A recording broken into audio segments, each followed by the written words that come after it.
You've been lied to about what intelligence is, and that lie has been the single greatest cage of your life.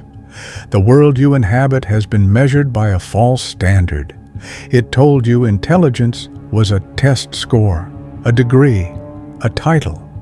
This was a convenient fiction. True intelligence has no relation to academic performance. Real intelligence is a form of leverage. It is the capacity to shape reality according to your will, before it shapes you. The great strategists knew this. While the crowd labored to appear knowledgeable, the elite labored to become potent. There is a hidden order, a covert ladder of cognitive development that determines who leads and who obeys. The majority perish on the first step. They exist in a haze.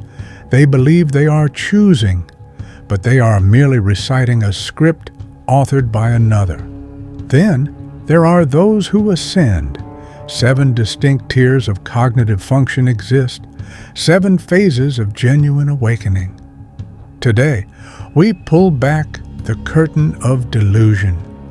We place a lens before your consciousness. It will be unsettling. It may be painful because you will witness precisely where you reside within this order. And once you perceive this hierarchy, you cannot forget it.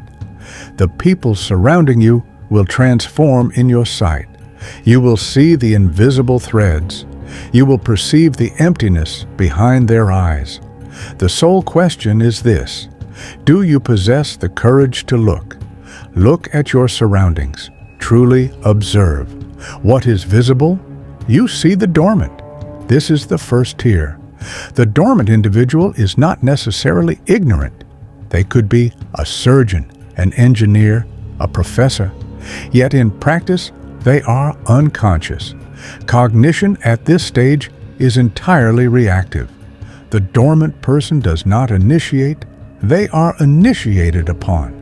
Their existence is a sequence of reflexes. An authority demands, they comply. A media personality speaks, they accept. They assume their views are original, but if you challenge them, they will falter. They will regurgitate a social media caption. They are a container for the ideologies of others. This archetype is defined by an absence of true agency. They inhabit a state of external control. Every occurrence is someone else's fault. They are casualties of happenstance, floating down a current they refuse to steer. Psychologically, the dormant soul is frightened of true freedom. Autonomy feels not like a gift, but a weight. They yearn for a guide. They crave a framework. This fuels their obsession with consensus. They must know the popular opinion before they feel secure. Their deepest dread is not error, but isolation. If you are stirring from dormancy, comprehend this. The ache you feel is not a mental ailment. It is the sensation of truth penetrating the anesthetic. When a sleeper awakens, they do not instantly gain wisdom. They become noisy. They enter the second tier, the echo. The echo has perceived that existence is a contest. They see intellect as currency. But lacking an authentic core, they plagiarize the minds of others. The echo is sophisticated mediocrity. They deploy complex terminology they don't fully grasp. They adopt the latest moral trend for social signaling, not conviction. They read summaries, never the source material. At Tier 2, intelligence is an act. It is a disguise. The echo is fixated on the appearance of depth. They accumulate diplomas and honors like decorative trinkets. They require your recognition. This is the most perilous stage for the ego because you feel superior to the dormant. You think, I am awake, but you are not. You are merely dreaming a more elaborate dream. The echo is ensnared in a cognitive bias. They know enough to believe themselves expert, but not enough to grasp their own ignorance. This archetype believes that mimicking strength equates to strength itself. But test them. Ask them to construct something from nothing. They will freeze. They cannot originate. They can only replicate. The echo's tragedy is an addiction to external approval. Their entire sense of worth depends on acceptance. They are terrified of being unmasked. This renders them rigid and hostile when challenged. If you constantly strive to prove you are correct, if you memorize talking points to win rather than discover truth, you are lodged at Tier 2. Here is where the true journey commences. When you cease performing for an audience, you rise to Tier 3, the strategist. This is the fox. The strategist has discarded the need for approval. They care about efficacy. This is the inaugural stage of authentic agency. The strategist examines the world and recognizes its laws are not divine truths. They are mutable rules. The fox is cunning. It perceives snares. It comprehends structures of incentive. It asks, what do they want? What are they afraid of? How can this be used? Third-tier cognition is transactional. It is tactical. The strategist is effective. They ascend through shrewdest navigation, not hardest labor. They know who to compliment and when to stay silent. But the strategist is often isolated. When you perceive every relationship as a transaction, you extinguish the human connection. You see people as pieces on a board. This grants power, but also breeds suspicion. The strategist is perpetually vigilant, trusting no one. This is the trap of Tier 3. You become a captive of your own schemes. You are so engrossed in playing the contest that you neglect to live. You are efficient, but vacant. Many prosperous executives and entrepreneurs halt here. They possess wealth and status, but no inner tranquility. They are stuck scanning for dangers and openings. They are the sharpest mind present, yet they are still reacting to the environment. They are winning the match but not liberated from it. To climb higher, you must cease operating solely for personal gain. You must become a force. Tier 4 is the sovereign, the lion. The sovereign moves beyond mere strategy. They incorporate volition. The strategist tries to navigate safely. The sovereign strives to mold the world through force of character. This is the domain of high command. The sovereign moves pieces with unwavering resolve. They are not afraid of confrontation. They thrive in it. The sovereign understands that respect born from awe is often more durable than affection. They make the brutal choices others fear. They accept the weight of command. At this stage, intelligence becomes generative. You create new avenues through sheer execution. People follow the sovereign because they represent order amidst chaos. They are a beacon with a vision and the discipline to advance toward it. But the lion possesses a fatal weakness: visibility. The sovereign is conspicuous. They stand at the front. They claim credit, but absorb blame. They are a target. Their power relies on overt force and presence. If they falter, their structure trembles. The sovereign is perpetually drained. They bear the world upon their shoulders. They believe themselves rulers, but are often the most glorified servants. They assume power is about action and visibility. They have not yet learned that the most formidable forces are the ones you cannot perceive. Now we descend into profound depths. Tier 5 is the influence. If the fox is cunning and the lion is mighty, the influence is unseen. They realize direct control is inefficient. It creates opposition. But if you make someone want to do your bidding, you possess them. This is soft power. This is true sway. The influence does not occupy the stage. They stand in the wings, whispering to the sovereign. They understand the deepest strata of human motivation, longing and terror. They do not combat reality, they court it. The influence crafts narratives.